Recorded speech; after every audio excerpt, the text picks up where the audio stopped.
Bonjour mes petites calories, donc je vous retrouve dans cette vidéo pour vous faire une revue sur les deux vernis de chez Cernit. Donc il y aura plusieurs catégories, donc il y aura première catégorie le prix, la durée de séchage, où le trouver et l'aspect, et en dernier le rendu. Donc au niveau de la première catégorie, donc le prix, donc souvent vous le trouvez aux alentours de 3,20 €. Voilà, partout je l'ai trouvé à peu près au même prix. Voilà. Donc sachant qu'il y a très peu de boutiques qui le proposent. J'en ai trouvé que 5, donc vraiment très peu de boutiques.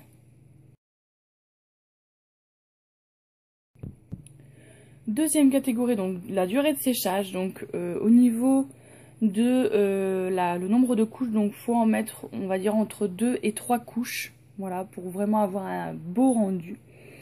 Et au niveau du séchage complet, donc entre chaque couche, vous pouvez le passer pour un séchage total au four. Vous le mettez au four pendant 15 minutes à 110 degrés.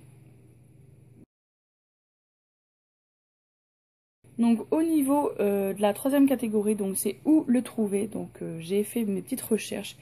Et donc en format comme ça de 30 ml, parce qu'il existe en format de 250 ml, donc en format de 300 ml. Donc au niveau du mat, vous pouvez le trouver donc chez la petite épicerie à 3,20 €, chez Perle & Co à 3,20 €, chez Pim Pom Perle à 3,20 € et chez Créafirm, mais là je peux pas vous dire le prix parce que je ne l'ai pas trouvé.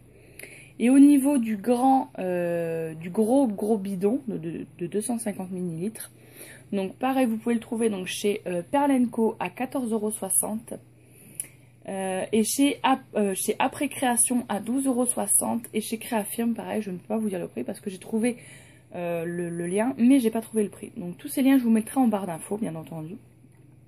Et au niveau du brillant, donc en 300 ml, vous pouvez le trouver chez Perle & Co à 3,20 €, la petite épicerie à 3,20 €, Pim Pom Perle à 3,20 € et Créafirm, pareil, je ne peux pas vous dire le prix.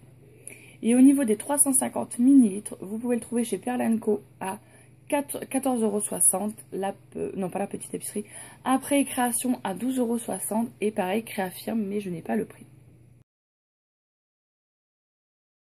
Donc quatrième catégorie, donc c'est au niveau de l'aspect. Donc je vais vous montrer. Donc on va commencer par le mat.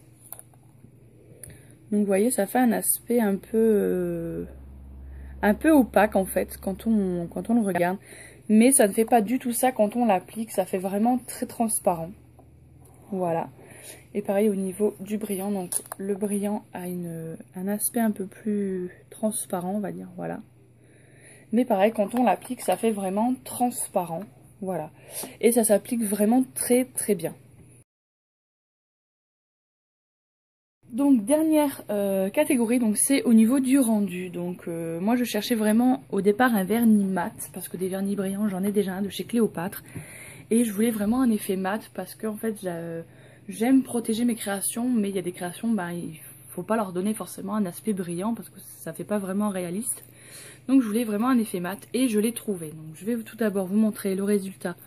Donc du vernis brillant, donc voilà, j'ai mis 2 couches. Donc là, vous voyez, on voit vraiment que ça fait bien brillant. Voilà, on voit vraiment l'effet miroir, l'effet brillance. Et donc au niveau du mat, donc j'avais voilà, vernis ce papillon. Donc on voit qu'il y a une couche de vernis, mais ça ne brille pas. Voilà, c'est ce que j'apprécie vraiment dans ce vernis, c'est qu'on voit qu'il y a une couche de vernis, mais ça ne brille absolument pas. Voilà, pareil de l'autre côté pareil. De l'autre côté, je crois que j'avais mis du brillant, il me semble. Oui, j'avais mis du brillant pour vous faire voir les deux effets. Pareil sur cette création. Donc, le camé au fond est mat, alors que les papillons au milieu sont brillants. Donc là, voilà, on voit vraiment bien la différence. Donc voilà, j'aime vraiment ces vernis, j'aime vraiment beaucoup leur rendu, leur aspect. Et au niveau de l'application, c'est vraiment très simple. Vous le mettez au pinceau et vous mettez pour avoir un effet bien brillant. Au niveau du brillant, je dirais entre 3 couches, et au niveau du mat, je dirais 2 couches. Donc voilà, donc c'est tout pour cette petite revue. Donc j'espère que ça vous aura plu. N'hésitez pas à les acquérir, parce que franchement moi je les ai acquéris et j'en suis totalement fan. Je vous mettrai bien sûr tous les liens que je vous ai dit tout à l'heure en barre d'infos, hein, dans toutes les boutiques où vous pouvez le trouver. Et sur ce, mes petites cadeaux, je vous fais plein de gros bisous et je vous dis à très bientôt. Bye bye.